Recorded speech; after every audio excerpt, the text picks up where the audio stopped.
On a la chance chez Annette d'avoir du choix en termes de métier, que ce soit au sein de l'hyper ou même dans les concepts. Donc on fait en sorte que l'élève soit dans le bon concept ou le bon rayon pour qu'il s'épanouisse. Il faut savoir être reconnaissant. C'est-à-dire que moi, là actuellement dans mon entreprise, on m'apporte tout ce que j'ai besoin. Donc le fait de rester, de travailler avec eux, essayer de faire vraiment développer l'entreprise, ou en tout cas de faire de mon mieux pour, c'est en quelque sorte leur rendre ce qu'ils m'ont donné, on va dire. Salut Sandrine. Salut Mélissa. Ça va ? Édition spéciale. Le SAM, édition 2026. 12 épisodes, 4 semaines, 3 épisodes par semaine. Bonne écoute. C'est très expéditif. Non mais c'est pas mal. Tu veux recontextualiser ? Édition spéciale, série spéciale. Vous avez sur le prochain mois 3 épisodes par semaine. Et parce que nous étions présentes au SAM, donc le Salon de l'alternance de l'apprentissage et des métiers du pays de Rouet, donc oui. Disons-le. Souvent avec Mélissa, vous nous avez entendu parler du Triangle d'Or. Et ben là, on est au centre du Triangle d'Or. Donc le SAM, c'était l'endroit où il fallait être début mars. C'était incroyable. Donc 12 épisodes, 3 épisodes par semaine, pendant un mois, à écouter sans aucune modération, à partager. Oui, et donc on a recueilli la parole d'entrepreneurs, de jeunes, qui soient des jeunes en alternance ou pas d'ailleurs, et d'organismes de formation, d'acteurs territoriaux aussi. Oui. Donc on vous invite vraiment à écouter toute la série et à nous faire des retours avec grand plaisir. On pourra les partager aux personnes qui ont été interviewées. Donc bonne écoute. Et moi, je tiens juste aussi, avant de lancer votre écoute, merci à tous les intervenants qui ont attendu pour être interviewés et qui ont eu beaucoup de patience et qui se sont prêtés au jeu. On n'a même pas pu faire... il y avait du monde, quoi. On a reçu encore des messages après parce que c'est une expérience, en tout cas, qui voulait être vécue. Des témoignages qui voulaient être dits. Entendus, merci, je cherchais le mot. Franchement, c'est génial, quoi. Donc, peut-être d'autres opportunités pour aller enregistrer avec ces personnes-là, non ? Absolument. Donc, merci pour votre patience. Merci pour votre engouement. C'était hyper quali, donc bonne écoute. Bonne écoute. C'est le SAM, c'est parti pour le SAM. Le SAM, le SAM, le SAM.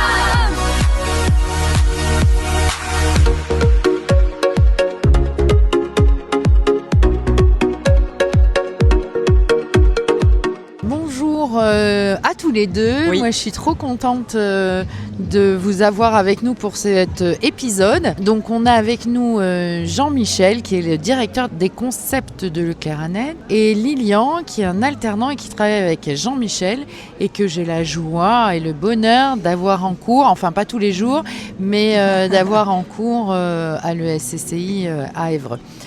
Est-ce que vous pouvez, tous les deux, ou en tout cas démarrer Jean-Michel, nous expliquer un petit peu les concepts, quelle est votre fonction et comment vous travaillez avec les alternants ? Oui, tout à fait. Merci de nous inviter. Donc Jean-Michel Martin, directeur des concepts. Je suis à Annette depuis 5 ans. Concept, c'est magasin spécialisé. C'est un terme un peu interne, mais c'est magasin spécialisé Leclerc. Donc sur Annette, on a un hypermarché de 5000 et quelques mètres carrés, et puis on a ce qu'on appelle nous les satellites ou les concepts autour. Donc on a un espace culturel, on a un espace sport, une jardinerie, un jouet, une animalerie, un concept occasion et une boutique de vêtements qui s'appelle La Suite. Tout ça pour éviter l'évasion et garder le client sur site. Proposer le maximum de choix pour éviter qu'il aille acheter ou consommer sur d'autres zones, que ce soit à Dreux, à Mantes-la-Jolie ou autre. Ok, et toi Lilian alors ? Alors du coup bonjour, je m'appelle Lilian Barbarossa. Alors moi, ça va faire 2 ans maintenant que je travaille du coup avec Jean-Michel donc au sein de l'espace culturel, un des concepts. Donc j'ai fait mon BTS en alternance avec Leclerc le travail m'a beaucoup plu. Je me suis vraiment senti bien intégré dans l'entreprise et ça m'a donné envie de continuer. Moi qui, de base, me voyais pas faire des grandes études. Et donc, j'ai fait mon BTS que j'ai obtenu. Et là, je suis actuellement en train de faire un bachelor. Et on a déjà prévu par la suite que je fasse un master. Donc, toujours à Leclerc-Annette. Ouais, j'allais demander si c'était toujours chez Leclerc. Donc c'est que c'est bien, c'est que tu te sens bien alors. Je me sens super bien. Pour moi, c'est vraiment une entreprise, une entreprise qui m'a pris dans ses bras et surtout qui m'a, je sais pas trop si je peux le dire, mais en fait, avant de travailler à Leclerc, j'étais dans une autre entreprise où ça se passait pas du tout bien en alternance. Et c'est pour ça que j'ai vraiment vu Leclerc comme mes sauveurs, parce que je me sens super bien dans l'entreprise. Les tâches, elles sont vraiment, on va dire, j'apprends beaucoup là-bas. Et puis vu que je me sens super bien, en fait, ça me donne envie de continuer. Comme je disais, je me voyais vraiment pas aller jusque, par exemple, Bac+2 déjà. Je l'ai fait là-bas, ça s'est super bien passé. Je fais mon Bac+3, j'espère l'avoir. Et en plus, après en Bac+5, c'est surréaliste, on va dire. Et c'est trop bien. Non, c'est alors déjà, je pense que quand par rapport à ce que tu viens de dire, quand tu es rentré dans l'entreprise, c'était des sauveurs. Mais pas que, c'est que derrière il y a eu un accompagnement parce que sans accompagnement on peut pas sauver le monde. Et donc du coup moi j'aimerais bien et on reviendra après sur toi, ton expérience. Comment vous accompagnez l'alternance sur les concepts Leclerc? Est-ce qu'il y a un cahier des charges? Est-ce que l'objectif majeur d'accueillir Il n'y a pas de cahier des charges. Pour moi, une alternance, c'est un futur employé. Donc en fait, on est dès le départ dans cette optique-là, donc on prend le temps de recruter la bonne personne. Déjà éviter les erreurs de parcours pour l'élève aussi, donc qu'ils choisissent bien et qu'on essaye de le mettre dans On a la chance à Annette d'avoir du choix en termes de métier, que ce soit au sein de l'hyper ou même dans les concepts. Donc on fait en sorte que que l'élève soit dans le bon concept ou le bon rayon pour qu'il s'épanouisse. Et il fait le boulot. Donc pour moi, il n'y a pas de différence, on va dire, entre un vendeur ou un salarié et un alternant.